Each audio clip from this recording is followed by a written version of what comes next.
Hi kids, welcome to your EVS class and I am your digital teacher and mentor Ananya and I am back with a new lesson of your book that is Environmental Studies for Class 4 by Brainroot Publication.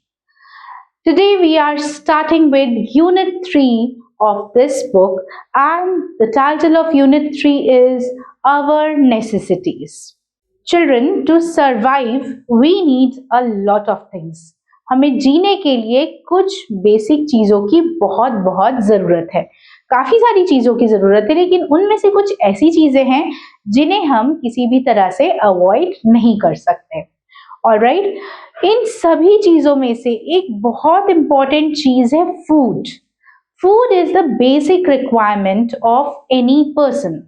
खाने के बिना हम जी ही नहीं सकते और अगर हमें खाना नहीं मिलेगा तो फिर हम कैसे जिएंगे, कैसे सरवाइव करेंगे.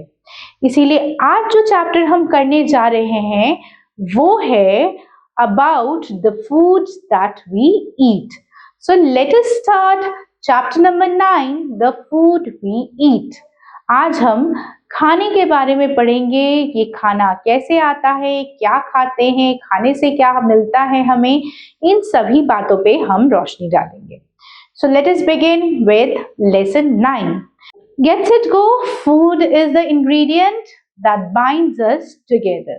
यानी ये एक ऐसा ingredient है जो हम सभी को जोड़े रखता है या सभी को एक साथ लाता है. Okay, in this chapter we are going to cover two very important topics. One is farming and the second one is eating at special occasions. All right, so let us begin our chapter. We all need food to live. It gives us energy to do work and play. Food is essential for our growth. It helps us to stay healthy by fighting against diseases. There is a wide variety of food products present around us. Those can be eaten either raw or cooked. So as I told you in the book beginning, food is the basic necessity of any living organism. चाहे वो पेड़ पौधे हो, पशु पक्षी हो या फिर हम जैसे मनुष्य हो, हम सभी को खाना जरूरी है ताकि हम जिएं. इसके अलावा भी फूड हमें कई तरीके से मदद करता है. फूड हमें हेल्दी रहने में मदद करता है, हमें डिजीज फ्री रहने में मदद करता है, हमें एनर्जी देता है और साथ ही में हमें ग्रो करने में भी हेल्प करता है. ऑलराइट, तो इन सभी बातों का हमें ध्यान रखना है और ये भी ध्यान रखना है कि हमें फूड को वेस्ट नहीं करना है. So now let's learn more about farming.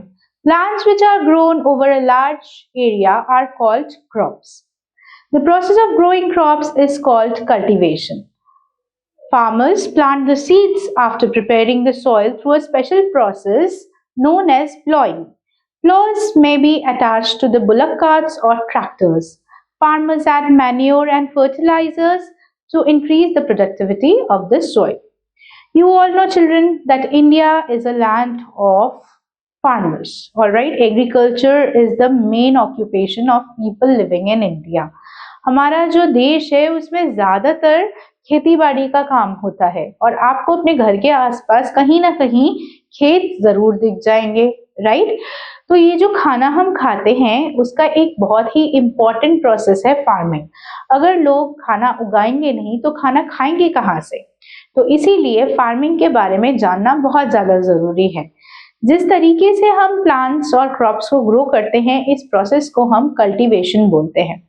सबसे पहले मिट्टी को तैयार किया जाता है, सॉइल को अच्छे से प्रिपेयर किया जाता है, फिर उस प्रिपेयर्ड सॉइल में बीज बोए जाते हैं और फिर उन बीजों में से धीरे धीरे फसल निकलती है.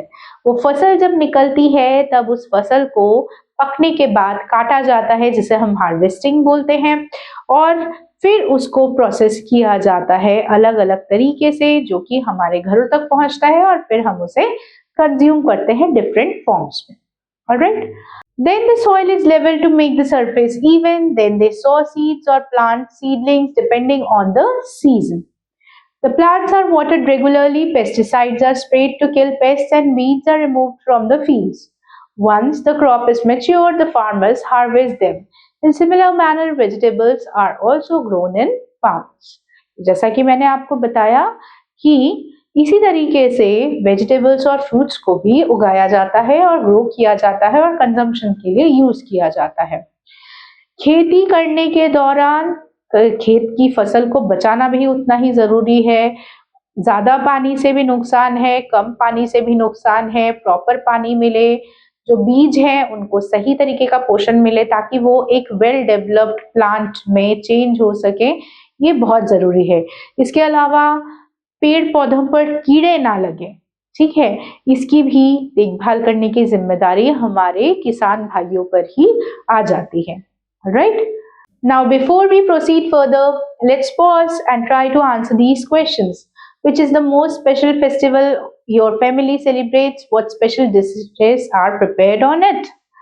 जब भी फेस्टिविटीज होती हैं थोड़ा स्पेशल मेन्यू हो जाता है, राइट? कुछ ज्यादा ही स्पेशल मेन्यू जिसमें कुछ स्पेशल डिशेस, फैमिली मेंबर्स की पसंद की चीजें बनती हैं। तो आप बताइए कि आपकी फेवरेट फेस्टिवल क्या है और साथ ही में आपके परिवार में उस फेस्टिवल पर क्या क्या स्पेशल आइटम बनते हैं जो कि आप सब मिलके एंजॉय करके खाते हैं। On which occasion did you last eat in a big gathering? यानी कि आपने अभी हाल फिलहाल में लास्ट टाइम कब एक बड़े गैदरिंग में खाना खाया था, राइट? तो इन दोनों का आंसर आपको लिखना है। Now let's study about the food further. अब खाना उग तो गया, पर क्या वही खाना हमारे घर में पहुंच गया? नहीं, डायरेक्टली तो नहीं पहुंचता है खाना। खाने को हमारे घर तक आने में टाइम लगता है, इसका भी एक प्रोसेस है। Let us understand how. To the market, यानी जो खेतों में उगाया गया अनाज है उसको हार्वेस्ट होने के बाद जब उसको काट दिया गया तब उसको मार्केट में पहुंचाया जाता है। The harvested crops have to be sold quickly. Some vegetables and fruits get spoiled quickly. कई सारे fruits and vegetable जो हैं वो जल्दी खराब हो जाते हैं। इन्हें हम perishable items बोलते हैं क्योंकि ये बहुत जल्द खराब होने लगते हैं, सड़ने लगते हैं। ये सड़े नहीं, ये ताजा ताजा लोगों तक पहुंच जाए, इसलिए बहुत जरूरी है कि जब इनको हमने हार्वेस्ट किया उसके बाद इमीडिएटली इन्हें मार्केट तक पहुंचा दिया जाए। They cannot be stored for too long. These perishable fruits and vegetables are quickly transported to the mandi for the sale. एक बड़ी मार्केट जहां पर बहुत लार्ज क्वांटिटी में सामान बिकता है उसे हम मंडी बोलते हैं। मंडी तरह तरह की हो सकती है। जहां पे सब्जियां बिकती हैं उन्हें हम सब्जी मंडी बोलते हैं, जहां फूल बिकते हैं उन्हें हम फूल मंडी बोलते हैं, और ठीक उसी तरह जहां पे अनाज बिकता है उसे हम अनाज मंडी बोलते हैं। Non perishable food items like grains and pulses are packed in bags and sold in bulk. अब जो ऐसी चीजें हैं जो खराब नहीं होती और कई दिनों तक सही रह सकती हैं, उन्हें बड़ी बड़ी बोरियों में पैक करके ट्रांसपोर्ट कर दिया जाता है, ठीक है। Grocer buys bags of grains and pulses in large quantities and take them to shops. They buy only as much as they can sell. Sometimes middlemen buy the produce at a mandi and supply it to different grocers of their area on a regular basis. तो क्या होता है, मंडी में बहुत large quantity में सामान बिकता है, कम दाम में लेकिन लार्ज क्वांटिटी में। तो जो होलसेलर्स होते हैं वो यूजुअली मंडी से ज्यादा सामान बल्क में खरीद के ले आते हैं और फिर छोटे छोटे शॉपकीपर्स को या रिटेलर्स को छोटे छोटे क्वांटिटीज में इस सामान को बेचते हैं। Alright, eating at special occasions. अब एक बहुत ही इंटरेस्टिंग टॉपिक है ये। अभी हमें पीछे एक क्वेश्चन पूछा गया था कि स्पेशल ओकेजन्स पे हमारे घर में या आपके घर में क्या डिशेस बनती हैं, राइट? तो दिस इज क्वाइट नेचुरल कि जब कोई स्पेशल ओकेजन होता है, कोई त्योहार होता है, कोई सेलिब्रेशन होता है, तो हम थोड़ा आम दिनों से अलग तरीके का खाना खाते हैं। रेगुलरली हम जो खाना खाते हैं वो स्पेशल ओकेजन्स में नहीं कंज्यूम करते, थोड़ा डिफरेंट, थोड़ा वैरायटी हम स्पेशल ओकेजन्स पे कंज्यूम करते हैं। तो आइए इसके बारे में ज्यादा जानते हैं। It is much more fun to eat with the family than to eat alone. कोई भी काम जब हम मिलजुल के करते हैं तो ऑफ कोर्स उसमें ज्यादा मजा आता है, खाना खाना भी इनमें से एक है। आप अकेले अकेले खाना खा रहे हैं तो शायद आपको उतना स्वाद नहीं आएगा जितना आप जब अपने फैमिली मेंबर्स के साथ एक साथ बैठ के किसी खाने को एंजॉय करेंगे। And it is even more fun when we eat with friends and relatives on various occasions. यानी जब दूर दूर से हमारे रिश्तेदार या दोस्त घर पर आते हैं और हम उनके साथ बैठ के खाने को शेयर करके खाते हैं। Eating together with other members of our community on special occasions is called community eating.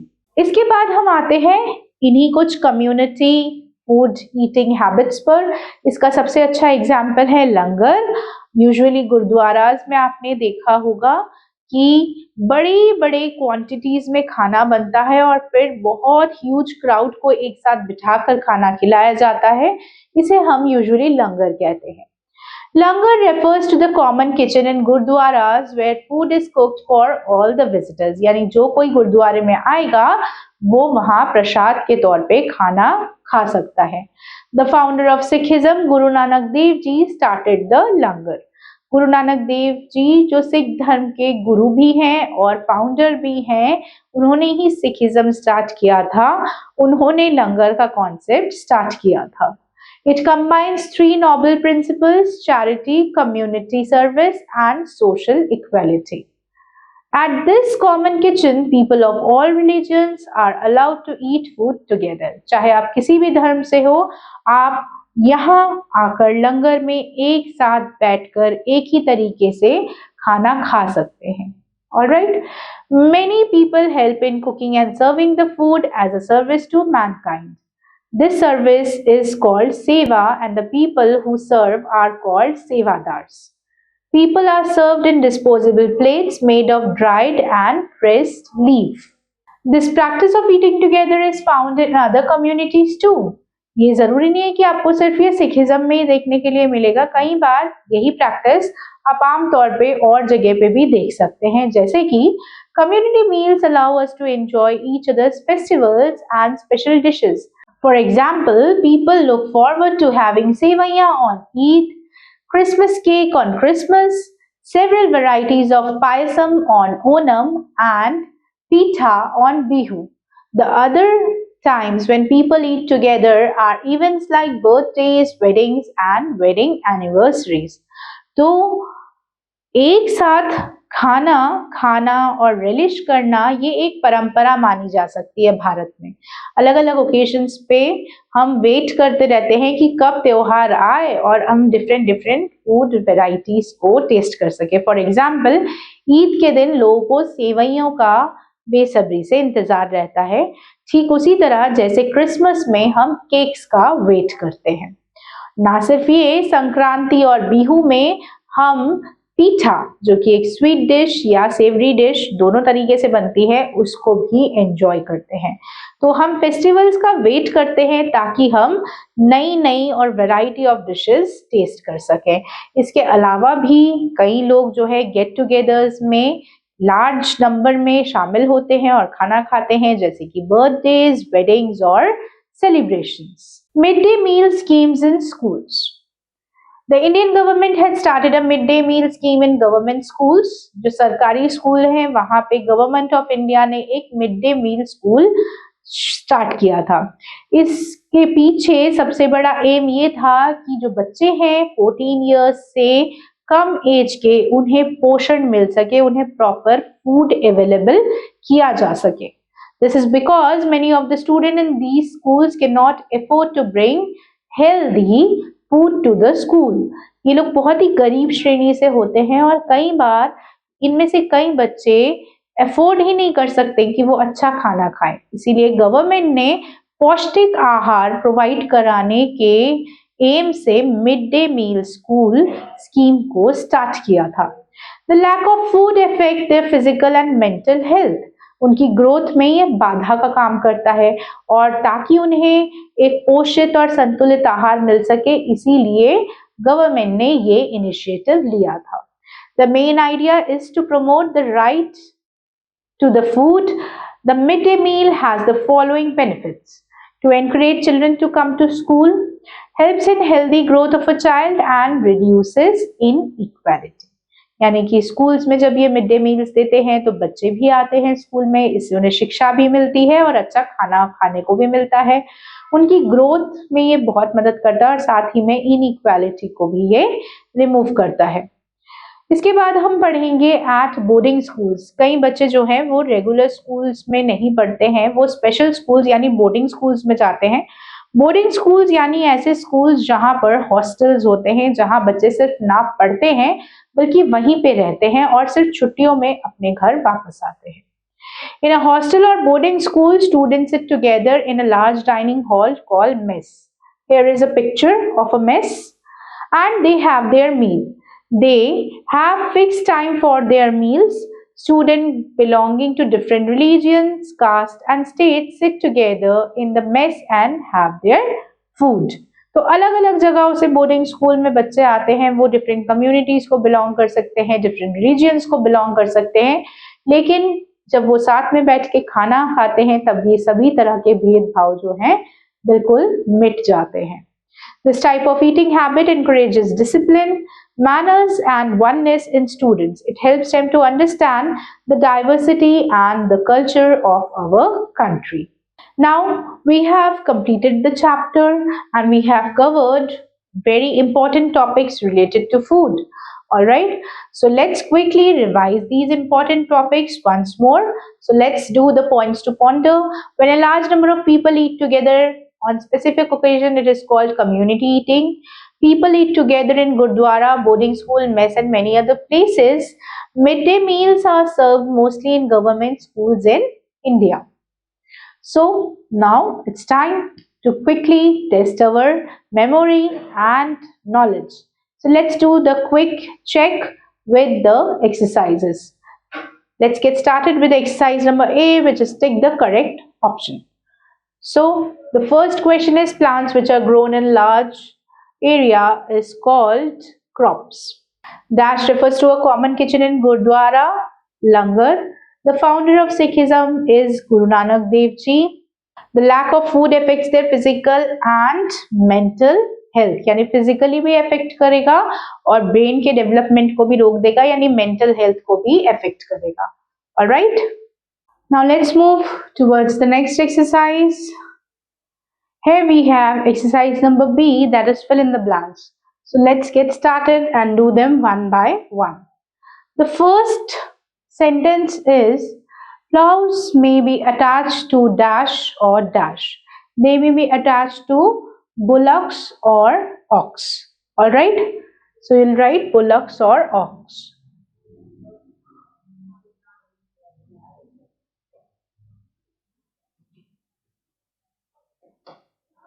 Once the crop is mature, the farmer harvests them.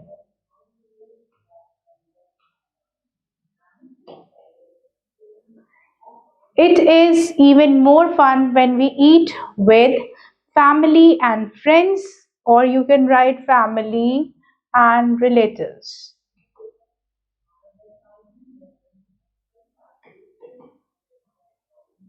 The people who serve the food is called sevadars.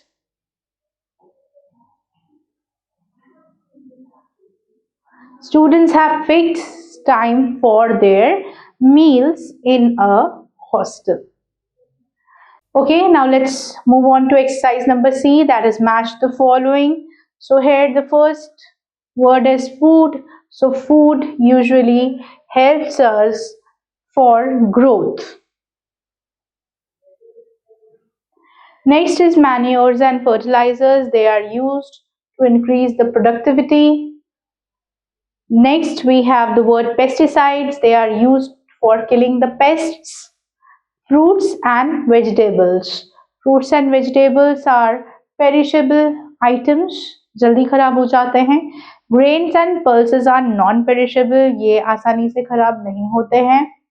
Langar is associated with Gurdwara. Now we have exercise number D. Write T for true, or F for false. First one, the soil is leveled to make the surface uneven. No, the soil is leveled to make the surface even, so this is false. Midday meals are served in offices. No, it is served in government schools. Third, only the people of Sikhism are allowed to take food in langar. No, this is also false. Any religion can come and have food in langar. Fourth, a langar is a paid meal service in temples. No, this is also false. So, children, I hope that you have done the exercises along with me and you have understood the concept of the chapter quite well. With this, we come to an end of today's session. I will meet you again soon with a new topic where we would be learning some new concepts of environmental studies. Till then, do take care of yourself and stay tuned for the upcoming videos. Bye bye and have a wonderful day ahead.